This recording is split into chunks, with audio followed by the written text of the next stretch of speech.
Jó, capítulo 32. A voz jovem de Eliú. Após o longo silêncio dos três amigos de Jó, que ficaram sem palavras diante dos argumentos do homem sofredor, surge uma nova voz na discussão: Eliú, filho de Baraquel, da terra de Buz. Ele era mais jovem que todos os outros, e até então, havia aguardado pacientemente, respeitando a idade avançada de seus interlocutores. Mas agora, incapaz de conter sua indignação, ele decide se manifestar. Eliú estava profundamente irritado com Jó, pois o via como alguém que justificava a si mesmo em vez de reconhecer a grandeza e justiça de Deus. Além disso, também estava indignado com os três amigos de Jó, que, mesmo não sendo capazes de refutá-lo, ainda o condenavam. Eliú via a situação como uma falha da parte deles, pois suas palavras não trouxeram sabedoria nem soluções para o dilema de Jó. Com humildade, Eliú começa explicando por que permaneceu em silêncio até aquele momento. Ele sempre acreditou que a sabedoria era um atributo que vinha com a idade e que os mais velhos deveriam ser aqueles que oferecessem conselhos e ensinamentos. No entanto, ao ver que a idade dos homens não trouxe respostas satisfatórias, ele agora se sente compelido a falar. Para Eliú, o verdadeiro entendimento vem do espírito dentro do homem, do sopro do Todo-Poderoso, e não apenas da experiência dos anos vividos. Eliú faz questão de ressaltar que, durante todo o tempo em que os três amigos falavam, ele escutou com atenção. Ele esperava pacientemente por uma refutação clara dos argumentos de Jó, mas, ao contrário, o que encontrou foi silêncio. Eles estavam perdidos, incapazes de responder às profundas questões levantadas por Jó. A tentativa de refutá-lo havia falhado. Agora, Eliú sente que é o momento de compartilhar sua opinião. Ele está cheio de palavras, como um odre de vinho prestes a explodir. Seu espírito o impulsiona a falar, e ele sente que precisa se expressar para aliviar o fardo que o consome por dentro. Há em sua fala uma urgência, uma necessidade de trazer uma nova perspectiva à discussão. Ele deixa claro que suas palavras serão sinceras e justas. Eliú não será parcial, não bajulará ninguém, e não usará as mesmas respostas vazias que até então foram ditas. Ele sabe que bajulação não faz parte de sua natureza, e se o fizesse, estaria desrespeitando o seu Criador. Diante de tudo isso, Eliú se coloca como alguém que, apesar da juventude, tem algo valioso a dizer. Ele desafia a noção de que a sabedoria está restrita àqueles com mais anos de vida e abre caminho para uma nova abordagem, uma que não se baseia na experiência, mas no entendimento que vem diretamente do Espírito concedido por Deus. Eliú, com sua energia juvenil e uma nova perspectiva, era uma figura que não se curvava ao peso da tradição que dizia que a sabedoria era privilégio dos mais velhos. Ao observar o que estava acontecendo diante de seus olhos, ele percebeu que nem a idade, nem as palavras dos amigos de Jó tinham sido suficientes para resolver o impasse. Assim, ele sente uma necessidade urgente de falar, de oferecer uma nova visão sobre os eventos que estavam se desenrolando. Eliú enfatiza que não está ali para apenas repetir as falas já exaustivamente usadas. Ele reconhece que Jó não se dirigiu diretamente a ele com suas queixas, mas isso não o impede de dar sua opinião. Afinal, para Eliú, os argumentos dos amigos de Jó foram insuficientes, deixando espaço para que ele tentasse algo novo. Ele também deixa claro que não está satisfeito em permanecer em silêncio. Eliú descreve a intensidade de seus sentimentos com uma metáfora vívida: ele é como vinho arrolhado, como odres novos prontos para romper. A pressão dentro de si é insuportável, e ele precisa liberar o que está preso em seu coração. O desejo de falar não é apenas para provar um ponto, mas porque ele realmente sente que sua contribuição será significativa. Ele revela um certo peso moral em suas palavras, afirmando que, se ele simplesmente bajulasse ou fosse conivente com os erros, seu Criador logo o tomaria. Eliú teme mais a Deus do que aos homens, e isso lhe dá coragem para dizer o que acredita ser a verdade, mesmo que vá contra a corrente. Ele recusa-se a ser parcial, a tratar qualquer pessoa de forma diferente por medo ou para agradar. Eliú parece saber que o momento é delicado. Jó estava afundado em dor, questionando a justiça divina, enquanto os amigos que tentavam consolá-lo acabaram o condenando, sem oferecer qualquer explicação verdadeira ou consolo sincero.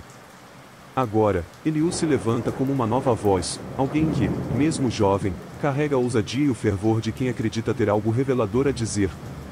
Esse jovem não fala com raiva, mas com uma espécie de paixão controlada. Ele quer que suas palavras tenham peso, que sejam ouvidas e compreendidas. Ele não busca apenas preencher o silêncio deixado pelos mais velhos, mas sim trazer à tona um entendimento mais profundo sobre a situação. A sua confiança em falar não é fruto de arrogância, mas de sua convicção de que é o próprio Espírito de Deus que lhe dá discernimento. Ele acredita que sua juventude, em vez de ser uma fraqueza, é na verdade uma fonte de clareza e sinceridade. Ele se coloca diante de Jó e dos outros com respeito, mas também com uma firmeza que deixa claro, ele não vai deixar passar essa oportunidade de compartilhar sua visão sobre o sofrimento, a justiça divina, e o papel do homem diante das provações. Eliú, então, se prepara para tocar em temas delicados, principalmente a respeito da justiça divina. Ele havia observado o longo debate entre Jó e seus amigos, mas sentia que faltava uma visão mais abrangente, um entendimento mais profundo do propósito de Deus no meio do sofrimento. Jó estava certo em sua frustração, pois não conseguia ver uma razão justa para seu sofrimento.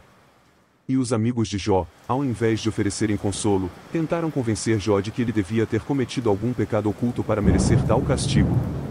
Eliú, porém, tinha outra interpretação. Ele não apenas via a situação como uma questão de punição e recompensa, mas também como uma oportunidade para o aprendizado e crescimento espiritual. Para Eliú, o sofrimento não era simplesmente um sinal de que Deus estava descontente, mas uma maneira pela qual Deus se comunica com os homens. Ele acreditava que Deus, em sua sabedoria infinita, poderia usar a dor e o infortúnio para corrigir, instruir e transformar o coração humano. Dessa forma, Eliú se posiciona como uma voz de equilíbrio entre a justiça de Deus e a misericórdia divina. Ele continuaria seu discurso afirmando que Deus não precisa justificar suas ações aos homens, pois sua sabedoria está além da compreensão humana. Entretanto, isso não significa que ele é indiferente ao sofrimento de seus filhos. Eliú acreditava que Deus se comunica de diversas maneiras, através de sonhos, da natureza, e sim, até mesmo através do sofrimento. Eliú, com seu fervor juvenil, via o mundo como uma arena onde Deus trabalha nos corações e nas mentes das pessoas, moldando-as para entender sua grandeza. O ponto crucial que Eliú quer trazer à tona é que o sofrimento de Jó não é um sinal da injustiça divina, mas pode ser um processo misterioso pelo qual Deus estava conduzindo Jó a uma compreensão mais profunda de si mesmo e de Deus. Para Eliú, Jó estava focado demais em sua própria justiça e em sua busca por uma justificativa clara para o que estava acontecendo. Contudo, ele precisava abrir seu coração para a possibilidade de que Deus estava operando algo além de seu entendimento imediato. Eliú também confronta a ideia de que Jó poderia estar se vendo como injustiçado por Deus. Ele, em sua jovem sabedoria, queria mostrar que a verdadeira reverência a Deus não exigia respostas para todas as perguntas. Às vezes, a fé consistia em confiar, mesmo na ausência de respostas. A grandeza de Deus não está em ser compreendido completamente, mas em ser respeitado e adorado, mesmo quando a vida parece inexplicável. O sofrimento, por mais doloroso que fosse, poderia ser um meio de transformar o coração humano e torná-lo mais próximo de Deus. Para Eliú, Jó estava em um ponto crucial de sua jornada espiritual. Ele sentia que era seu dever intervir e ajudar Jó a perceber que, embora fosse compreensível sua frustração, sua busca por justiça poderia estar cegando-o para algo maior que Deus estava tentando ensinar. Jó não era um homem ímpio, pelo contrário, era um homem justo. Mas sua justiça não significava que ele estava isento de aprender algo novo sobre Deus e sobre si mesmo. Eliú, ao fim de seu discurso, prepara o terreno para o que ele acredita ser uma revelação maior. Ele confia que, ao falar com verdade e sem medo, suas palavras penetrarão o coração de Jó, e, talvez, possam trazer-lhe um novo entendimento sobre o propósito de tudo o que ele está enfrentando. Para Eliú, era claro que o sofrimento de Jó não era uma punição despropositada, mas sim uma forma divina de conduzi-lo a uma revelação mais profunda da grandeza de Deus. Ele acreditava que, se Jó se abrisse para essa ideia, poderia encontrar a paz em meio à tempestade que estava atravessando. Eliú encerra sua fala com a mesma determinação com que começou. Ele não procura bajular ou ganhar a aprovação de seus ouvintes, mas sim trazer uma nova luz à conversa. Ele sente que sua juventude, longe de ser uma desvantagem, o coloca em uma posição única para ver o que outros talvez não vejam. Ele está determinado a mostrar a Jó que, mesmo nas profundezas do sofrimento, Deus está presente, trabalhando de maneiras que muitas vezes não podemos compreender.